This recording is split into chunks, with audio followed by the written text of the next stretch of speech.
Welcome everybody to your next episode here today. And normally while these intros are meant to be a laugh and a break and the entire show is meant to be, just a good time, I honestly hope this is the only time I ever have to do something like this, but this is going to be a shout out to supportive creators and specifically Daddy Burke or Founder Burke, whatever you want to call him. I have only known the man for about a little under a year when I met supportive creators back in December, but he was one of the first people whoever told me that when he saw the rundown that I had something here, that I had something worth pushing towards here. And every interaction I ever had with the guy, never knew him that well, so I'm not going to pretend here and act like it. Unfortunately, he did pass recently. It was a car accident as far as I'm aware. I don't really know what to say. I'm terrible at this kind of thing. I just want to give a tribute to that man and the same philosophy he had as I did with GG Vision is community. He brought together a community with supportive creators full of people that are just passionate content creators and people who just want to live and share the stuff they love to do with others, and that's what he wanted. And most of all, I just want to thank the man for all the great people that I met through his efforts. So this one's for you, Burke.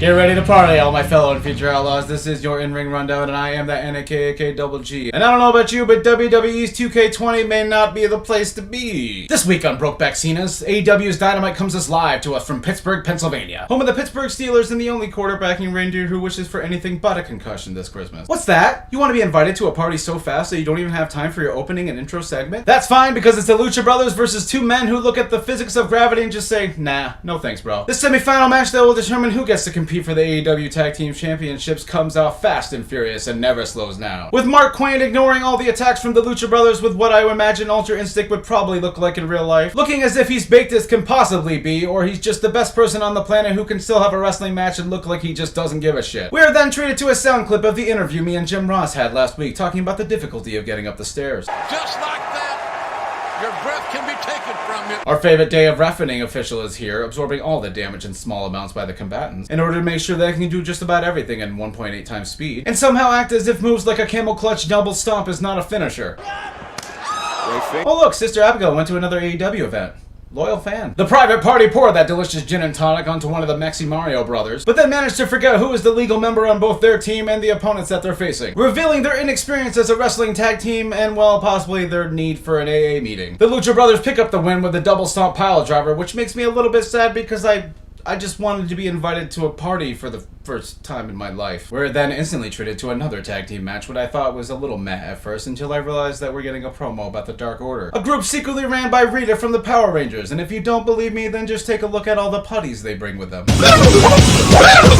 Without any warning whatsoever, the beginning of this match's attention is taken by Jim Ross when he suddenly transforms into Frank Reynolds live on TNT. Wait a minute, where are my shoes? For some reason, the Inner Circle is sitting in this shitty white boxed VIP lounge, getting more TV time than the two teams in the ring that they have absolutely nothing to do with. Jericho throws popcorn at the fans, accidentally mistaking them for the WWE Universe, before the masked fighter, Evil Uno, shows us all his special ability, animation cancel, allowing him to take a backstabber and then just revert back to his original position immediately. Back of Uno. Oh, excellent. The camera misses the ending of the submission session because it was just too busy looking at this little eager scrub. The sky's all alone here. Oh, look at that. Did he just rock bottom himself? Naturally, the SCU win the match with what I don't know because I was too busy eating fruit roll-ups and not looking at the screen. We come back from commercial where Jericho's dad bod don't give a fuck kind of attitude is massively apparent, right before the next match takes place, about between Bret Michaels and KE-103 Gamma. These men are settling a recent score started in an unsanctioned match in AEW Dark in Boston last week. And surprisingly though, the leader of Skid Row manages to dominate Kenny in the beginnings of this match. So much so that Tony Schiavone's vocabulary regresses to a third grade level trying to explain it. Yeah, Janela can wrestle. Jim Ross may or may not understand the concept of too much information. I like Janela's guts. Kenneth the one-testicled angel manages to sneak in some offense on the glam metal star himself, but even a series of V-triggers and German suplexes cannot seem to keep this man down. Joey Janela builds up speed like the Flash, or Roman Reigns I guess, to hit Kenny Omega with a devastating clothesline, before Jim Ross relives the traumatic experience of when he found a spider on his living room window this morning. On the apron! Kenneth lands the Sephiroth and wins the match. Giovanni Rose Rhodes arises from his underground lair to do an interview with the Shaftster himself. But unfortunately for him, though, the inner circle is still in their $20 sweet-ass VIP lounge and do their best impression of the comment section on any given video that I put up. Privilege.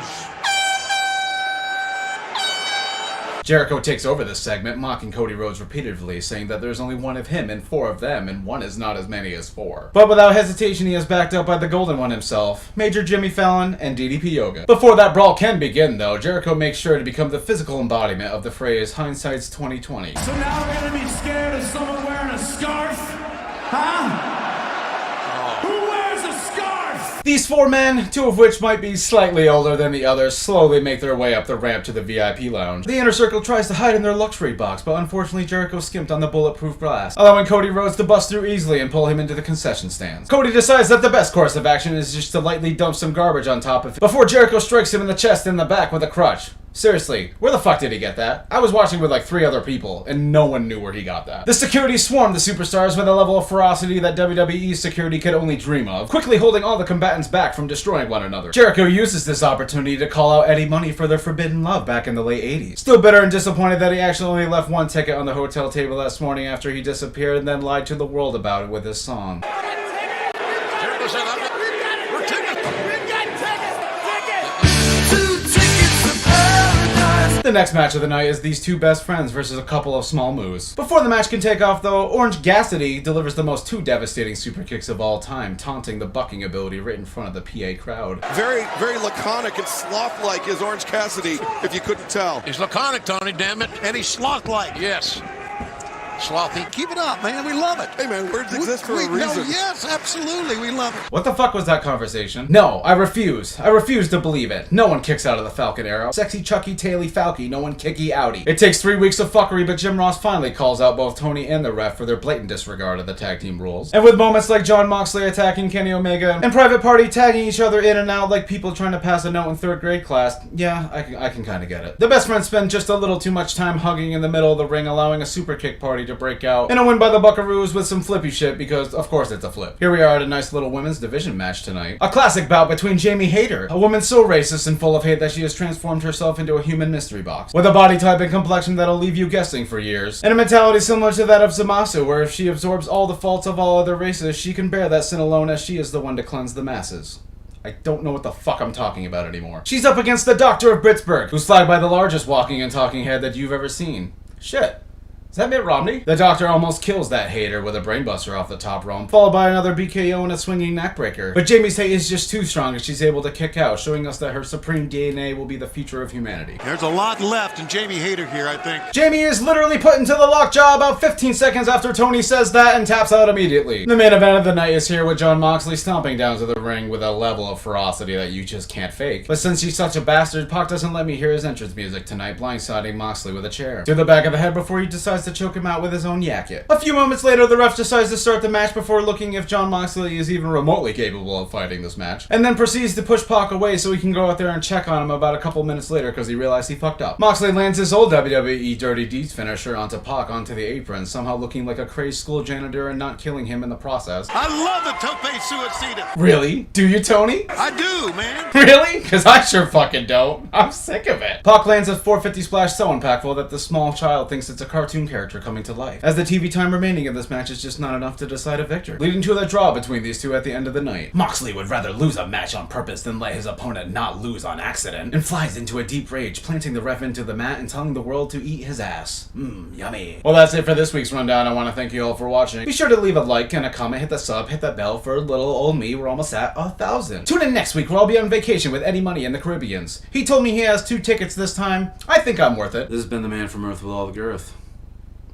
Mr. Burke. Rest in peace, man. Thanks. But since he's just in a mentality similar to that of Zamasu, where she bears the faults of all other races, she can...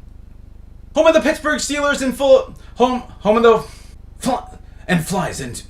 So much show that... She's up against the Doctor of Pittsburgh, who was flagged by the largest walking talking head you've ever seen. Wait. That might be...